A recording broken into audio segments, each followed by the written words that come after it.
आज का ये एपिसोड शुरू करने से पहले एक छोटी सी बात। क्या आप भी अपना पॉडकास्ट बनाने की सोच रहे हैं? तो एंकर ट्राई कीजिए। ये पॉडकास्ट बनाने का सबसे आसान तरीका है। नंबर एक, ये फ्री है।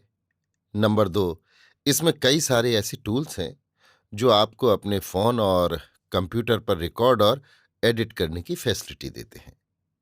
नंबर तीन, आप अपने पॉडकास्ट को डिस्ट्रीब्यूट भी कर सकते हैं, जिससे इसे स्पॉटिफाई और दूसरे प्लेटफॉर्म पर सुना जा सके। तो डाउनलोड कीजिए फ्री एंकर ऐप या विजिट कीजिए anchor.fm पर अपना पॉडकास्ट स्टार्ट करने के लिए।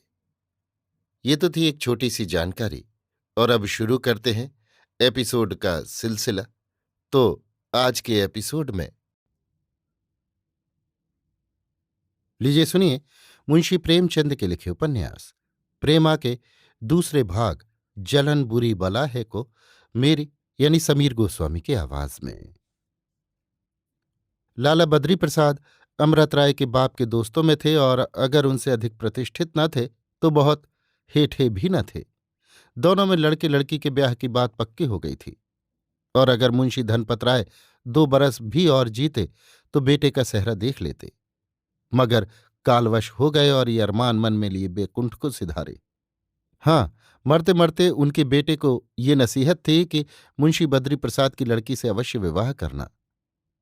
अमृत राय ने भी लजाते लजाते बात हारी थी, मगर मुंशी धनपत राय को मरे आज 5 बरस बीत चुके थे। इस बीच में उन्होंने वकालत भी पास कर ली थी और अच्छे खासे अंग्रेज बन बैठे थे। इस परिवर्तन ने पब्लिक की आंखों में उनका आदर घटा दिया था। इसके विपरीत बद्री प्रसाद पक्के हिंदू थे। साल भर 12 मास उनके यहाँ श्रीमद् भगवत की कथा हुआ करती थी। कोई दिन ऐसा न जाता कि भंडार में 150 साधुओं का प्रसाद न बनता हो। इस उदारता ने उनको शहर में सर्वप्रिय बना दिया था। प्रतिदिन भोर होते ही वो गंगा स्नान को पैदल जाया करते थे, और रास्ते में जितने आदमी उनको देखते सब आदर से सिर झुकाते थे और आपस में कानाफूसी करते कि दुखियारों का ये दाता सदा फलता फूलता रहे। यद्यपि लाला बद्री प्रसाद अमृत राय की चाल ढाल को पसंद न करते थे और कई बार उनको समझाकर हार भी चुके थे, मगर शहर में ऐसा होनहार, विद्यावान, सुंदर और धनिक कोई दूसरा आदमी न था जो उनकी प्राणों से अधिक प्रिय लाडली प्रेमा के पति बनने के योग्य हो। इस कारण वे बेबस हो रहे थे। लड़की अकेली थी, इसलिए दूसरे शहर में ब्याह भी नहीं सकते थे। इस लड़की के गुण और सुंदरता की इतनी प्रशंसा थी कि उस शहर के सब रईस उसे चाहते थे। जब किसी कामकाज के मौके पर प्रेमा 16 श्रृंगार करके जाती तो जितनी और स्त्रियां होती उसके पैरों तले आंखें बिछाती। बड़ी बूढ़ी औरतें कहा करती थीं कि ऐसी सुंदर लड़की कहीं देखने में नहीं आई, और जैसी प्रेमा औरतों में थी ऐसे ही अमृत राय मर्दों में थे। ईश्वर ने अपने हाथ से दोनों का जोड़ मिलाया था। हाँ, शहर के पुराने हिंदू लोग इस विवाह के खिलाफ थे। वो कहते कि अमृत राय में सब गुण सही, मगर है तो ईसाई। उनसे प्रेमा जैसी लड़की का विवाह करना ठीक नहीं है। मुंशी जी के नातेदार लोग भी इस शादी के विरुद्ध थे। इसी खींचातानी में 5 बरस बीत चुके थे। अमृत राय भी कुछ बहुत उद्यत न मालूम होते थे, मगर इस साल मुंशी बद्री प्रसाद ने हियाब किया और अमृत राय भी मुस्तैद हुए और विवाह की साई निश्चय की गई। अब दोनों तरफ से तैयारियां हो रही थीं। प्रेमा की मां अमृत राय के नाम पर बिकी हुई थीं और लड़की के लिए अभी से गहने पाते बनवाने लगी थीं कि निदान आज ये महाभयानक खबर पहुंची कि अमृत राय ईसाई हो गया है और उसका किसी मेम से विवाह हो रहा है। इस खबर ने मुंशी जी के दिल पर वही काम किया जो बिजली किसी हरे भरे पेड़ पर गिरकर करती है। वे बूढ़े तो थे ही, इस धक्के को न सह सके और पछाड़ खाकर जमीन पर गिर पड़े। उनका बेसुध होना था कि सारा भीतर बाहर एक हो गया। तमाम नौकर चाकर अपने पराए इकट्ठे हो गए और क्या हुआ का शोर मचने लगा। अब जिसको देखिए यही कहता फिरता है कि अमृत राय ईसाई हो गया है। कोई कहता है कि थाने में रपट करो, कोई कहता है चलकर मारपीट करो। बाहर से दम की दम में अंदर खबर पहुंची। वहां भी कोहराम मच गया। प्रेमा की मां बेचारी बहुत दिनों से बीमार थीं और उन्हीं की जिद थी बेटी की शादी जहां तक जल्द हो जाए अच्छा है। यद्यपि वो पुराने विचार की बूढ़ी औरत थीं और उनको प्रेमा का अमृत राय के पास प्रेम पत्र भेजना एक आंख न भाता था, तथापि जब से उन्होंने उनको एक बार अपने आंगन में खड़े देख लिया था, तब से उनको यही धुन सवार थी कि मेरी आंखों की तारा का विवाह हो तो उन्हीं से हो। वो इस वक्त बैठी हुई बेटी से बातचीत कर रही थी कि बाहर से ये खबर पहुंची। वो अमृत राय को अपना दामाद समझने लगी थी और कुछ तो न हो सका, बेटी को गले लगाकर रोने लगी।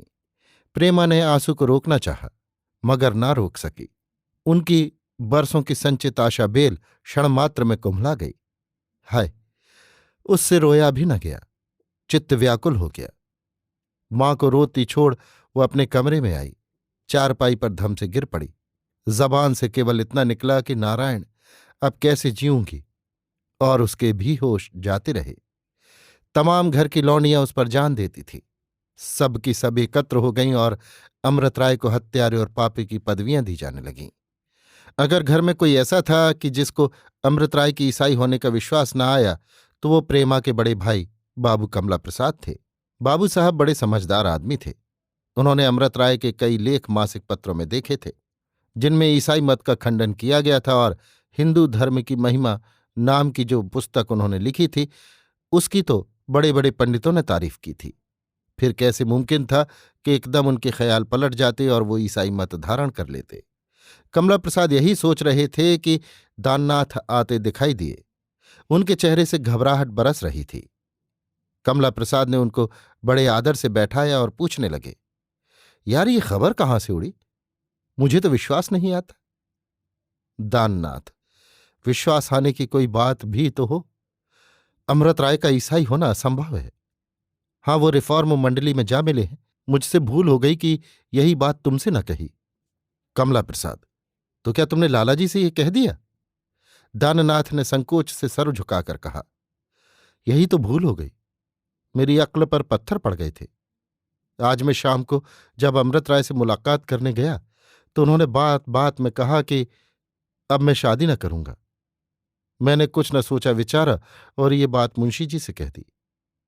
अगर मुझको मालूम होता कि इस बात का बतंगड़ बन जाएगा तो मैं कभी न कहता। आप जानते हैं कि अमृत राय मेरे परम मित्र हैं। मैंने जो ये संदेश पहुंचाया तो इससे किसी की बुराई का आशय न था। मैंने केवल भलाई की नीयत से ये बात कही थी। क्या कहूं, मुंशी जी तो ये बात सुनते ही जोर से चिल्ला उठे, वो ईसाई हो गया। मैंने बहुतेरा अपना मतलब समझाया, मगर कौन सुनता है। वो यही कहते मूर्छा खाकर गिर पड़े। कमला प्रसाद ये सुनते ही लपक कर अपने पिता के पास पहुंचे। वो अभी तक बेसुध थे। उनको होश में लाए और दाननाथ का मतलब समझाया और फिर घर में पहुंचे। उधर सारे मोहल्ले की स्त्रियां प्रेमा के कमरे में एकत्र हो गई थीं और अपने अपने विचारानुसार उसको सचेत करने की तरकीबें कर रही थी। मगर अब तक किसी से कुछ न बन पड़ा। निदान एक सुंदर नवयौवना दरवाजे से आती दिखाई दी। उसको देखते ही सब औरतों ने शोर मचाया, लो, पूर्णा आ गई, अब रानी को चेत आ जाएगा। पूर्णा एक ब्राह्मणी थी। उसकी उम्र केवल 20 वर्ष की होगी। ये अति सुशीला और रूपवती थी। उसके बदन पर सादी साड़ी और सादे गहने बहुत ही भले मालूम होते थे। उसका विवाह पंडित बसंत कुमार से हुआ था, जो दफ्तर में 30 रुपये महीने के नौकर थे। उनका मकान पड़ोस ही में था। पूर्णा के घर में दूसरा कोई न था, इसलिए जब 10 बजे पंडित जी दफ्तर को चले जाते तो वो प्रेमा के घर चली आती और दोनों सखियां शाम तक अपने अपने मन की बातें कहा सुना करती। प्रेमा उसको इतना चाहती थी कि यदि वो कभी किसी कारण से न आ सकती तो स्वयं उसके घर चली जाती। उसको देखे बिना उसे कल न पड़ती थी। पूर्णा का भी यही हाल था। पूर्णा ने आते ही सब स्त्रियों को वहां से हटा दिया। प्रेमा को इत्र सुंघाया, केवड़े और गुलाब का छींटा मुख पर मारा, धीरे धीरे उसके तलवे सहलाए, सब खिड़कियां खुलवा दी। इस तरह जब ठंडक पहुंची तो प्रेमा ने आंखें खोल दी और चौंक कर उठ बैठी। बूढ़ी मां की जान में जान आई। वो पूर्णा की बलाएं लेने लगी और थोड़ी देर में सब स्त्रियां प्रेमा को आशीर्वाद देते हुए सिधारी। पूर्णा रह गई। जब एकांत हुआ तो उसने कहा, प्यारी प्रेमा, आंखें खोलो, ये क्या गत बना रखी है? प्रेमा ने बहुत धीरे से कहा, हाय सखी, मेरी तो सब आशाएं मिट्टी में मिल गईं। पूर्णा, प्यारी, ऐसी बातें ना करो, जरा दिल को संभालो और बताओ, तुमको ये खबर कैसे मिली? प्रेमा, कुछ न पूछो सखी, मैं बड़ी अभागिनी हूं। रोकर, हाय दिल बैठा जाता है, मैं कैसे जीऊंगी? पूर्णा, प्यारी जरा दिल को ढांढस तो दो, मैं अभी सब पता लगा देती हूं। बाबू अमृत राय पर जो दोष लोगों ने लगाया है वो सब झूठ है। प्रेमा, सखी तुम्हारे मुंह में घी शक्कर, ईश्वर करे तुम्हारी बातें सच हो। थोड़ी देर चुप रहने के बाद वो फिर बोली, कहीं एकदम के लिए मेरी उस कटकलेजिए से भेंट हो जाती तो मैं उनका कुशल क्षेम पूछती, फिर मुझे मरने का रंज न होता। पूर्णा, ये कैसी बात कहती हो सखी? मरे वो जो तुमको देख न सके? मुझसे कहो, मैं तांबे के पत्र में लिख दूं कि अमृत राय अगर ब्याह करेंगे तो तुम्ही से करेंगे। तुम्हारे पास उनके 20 पत्र पड़े हैं। मालूम होता है कि किसी ने कलेजा निकाल कर धर दिया है। एक एक शब्द से सच्चा प्रेम टपकता है। ऐसा आदमी कभी दगा नहीं कर सकता। प्रेमा, यही सब सोचकर तो आज 4 बरस से दिल को ढांढस दे रही हूं, मगर अब उनकी बातों का मुझे विश्वास नहीं रहा। तुम ही बताओ, मैं कैसे जानूं कि उनको मुझसे प्रेम है? आज 4 बरस के दिन बीत गए, मुझे तो एक एक दिन काटना दूभर हो रहा है और वहां कुछ खबर ही नहीं होती। मुझे कभी कभी उनके इस टाल मटोल पर ऐसी झुंझलाहट होती है कि तुमसे क्या कहूं। जी चाहता है उनको भूल जाऊं, मगर कुछ बस नहीं चलता, दिल बेहया हो गया। यहां अभी यही बातें हो रही थीं कि बाबू कमला प्रसाद कमरे में दाखिल हुए। उनको देखते ही पूर्णा ने घूंघट निकाल ली और प्रेमा ने भी झट आंखों से आंसू पोंछ लिए और संभल बैठी। कमला प्रसाद ने आते ही कहा, प्रेमा, तुम भी कैसी नादान हो? ऐसी बातों पर तुमको विश्वास क्यों करा गया? इतना सुनना था कि प्रेमा का मुखड़ा गुलाब की तरह खिल गया। हर्ष के मारे आंखें चमकने लगीं। पूर्णा ने आहिस्ता से उसकी एक उंगली दबाई। दोनों के दिल धड़कने लगे कि देखें ये क्या कहते हैं। कमला प्रसाद, बात केवल इतनी हुई कि घंटा भर हुआ लालाजी के पास बाबू दाननाथ आए हुए थे। शादी ब्याह की चर्चा होने लगी तो बाबू साहब ने कहा कि मुझे तो अमृत राय के इरादे इस साल भी पक्के नहीं मालूम होते। शायद वो रिफॉर्म मंडली में दाखिल होने वाले हैं। बस इतनी सी बात को लोगों ने कुछ का कुछ समझ लिया। लालाजी उधर बेहोश होकर गिर पड़े, अम्मा उधर बदहवास हो गईं। अब जब तक उनको संभालूं कि सारे घर में कोलाहल होने लगा। ईसाई होना क्या कोई दिल लगी है? और फिर उनको इसकी जरूरत ही क्या?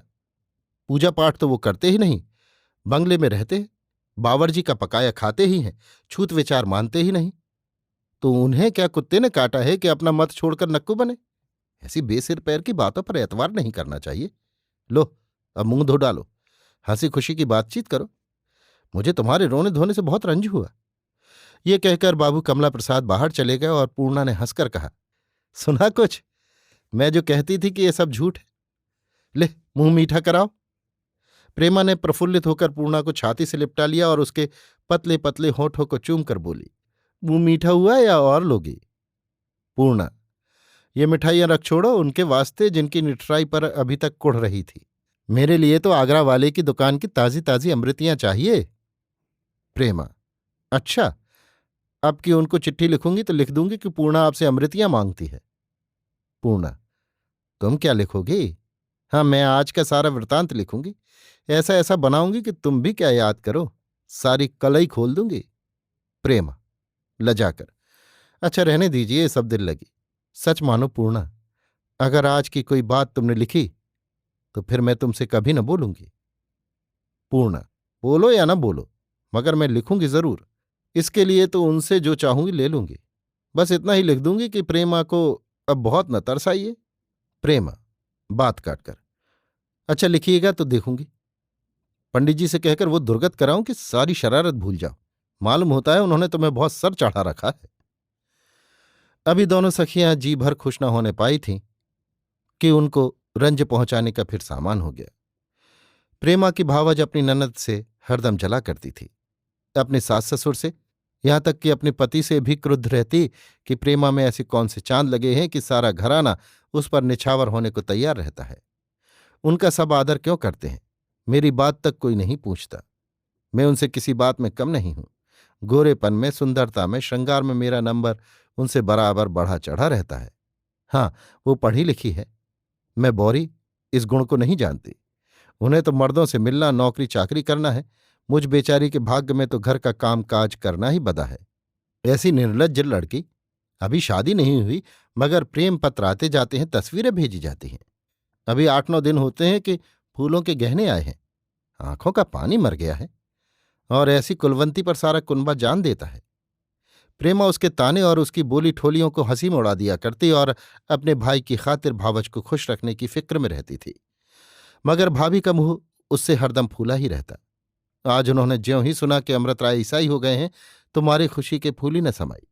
मुस्कराते, मचलते, मटकते प्रेमा के कमरे में पहुंचे और बनावट की हंसी हंसकर बोले, क्यों रानी, आज तो बात खुल गई। प्रेमा ने यह सुनकर लाज से सर झुका लिया, मगर पूर्णा बोली, सारा भांडा फूट गया। ऐसी भी क्या कोई लड़की मर्दों पर फिसले? प्रेमा ने लजाते हुए जवाब दिया, जाओ, तुम लोगों की बला से मुझसे मत उलझो। भाभी, नहीं नहीं, दिल लगी की बात नहीं। मर्द सदा के कटकलेजी होते हैं। उनके दिल में प्रेम होता ही नहीं। उनका जरा सा सर धमके तो हम खाना पीना त्याग देती हैं, मगर हम मर ही क्यों न जाएं, उनको जरा भी परवाह नहीं होती। सच है, मर्द का कलेजा काठ का। पूर्णा, भाभी तुम ठीक कहती हो। मर्दों का कलेजा सचमुच काठ का होता है। अब मेरे ही यहां देखो, महीने में कम से कम 10-12 दिन उस मुए साहब के साथ दौरे पर रहते हैं।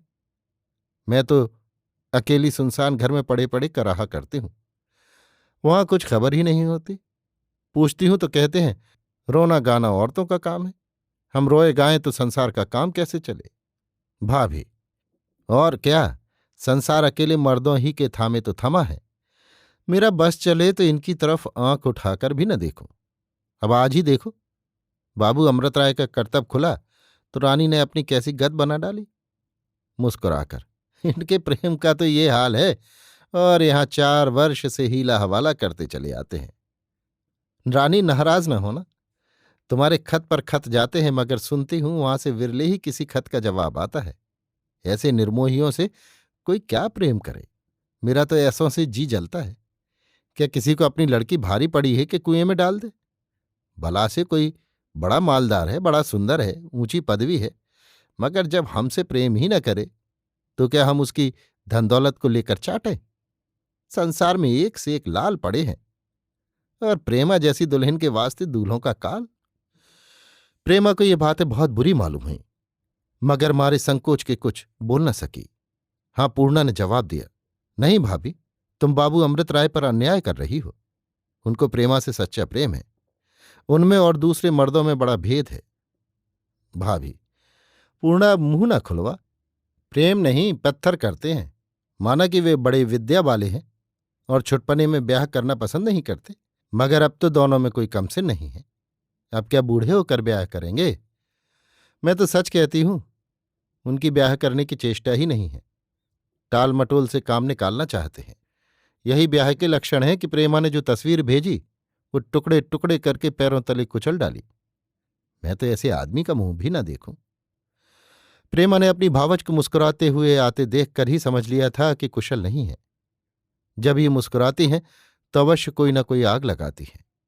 वो उनकी बातचीत का ढंग देखकर सहम जाती थी कि देखें ये क्या सुनावनी सुनाती हैं। भाभी की ये बात तीर की तरह कलेजे के पार हो गई।